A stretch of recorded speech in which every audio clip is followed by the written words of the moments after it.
Hi my dolls, welcome back to my channel. I have a very brief Etsy drop. I did have one last week, but I fell under the weather around that time and it was kind of hard for me to film and everything like that.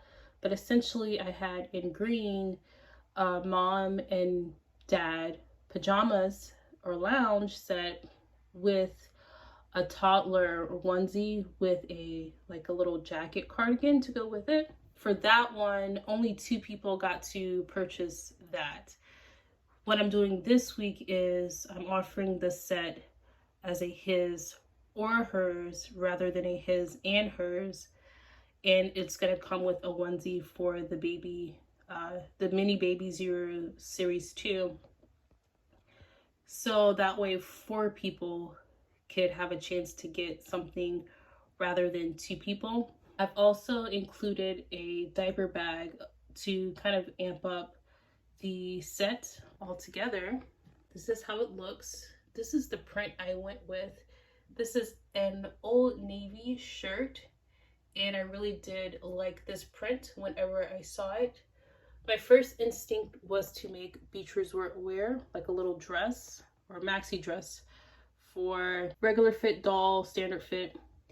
But, you know, the green set did so well last week that I thought, okay, people like that one and they want the pants and they want the long sleeve shirt. This is something they're missing more, like they're missing in general from Mattel, because they don't really offer those things on a regular basis, but also they don't offer them for Ken dolls and curvy dolls on a regular basis for sure, even less so.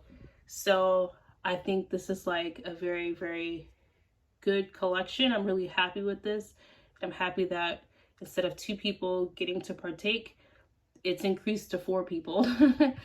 That was important to include on this go round just because it might be my last. And when I say by my last, I may still offer things in my Etsy shop, especially if I purchase a doll and I want to recoup funds to go back into the doll budget. Having an Etsy shop and making clothing for you all is a very good way for me to have done that. However, it's very hard to do that if I'm working full time, which I am now.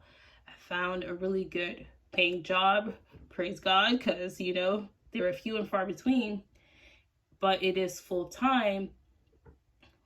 So I won't even really need the Etsy funds to fund the doll hobby anymore. So the Etsy offerings are going to trickle in rather than, you know, I could commit to a drop every single week. I won't be able to do that just because when I was doing that, I was working like 3 days a week, and it was very necessary for me to supplement my income through Etsy. But working only 3 days a week also gave me the time to do a drop every week. Now I'm working 5 days a week. I won't actually have that time to do the Etsy drop. And I am going to be focusing more on producing little doll skits and movies and things like that. And I'm going to be focused on the wardrobe, so you'll still get to see my creations. They just might not be for sale. They're going to be, you know, to further the storytelling and for each character to have their own distinct style in the little movies and little shorts. So yeah, I'll end the video here so I can go ahead and upload things to Etsy and also post the video, just so everyone has an equal opportunity to buy the things. Even though I made 4, it's still very limited. I am just the one person and I sew by hand, and so 4 is the best I could do, especially I work 5 days this week. So yeah, keep all that in mind. But yeah, I'm going to end the video here. Thank you so much for watching, and I'll catch you in the next one. Bye.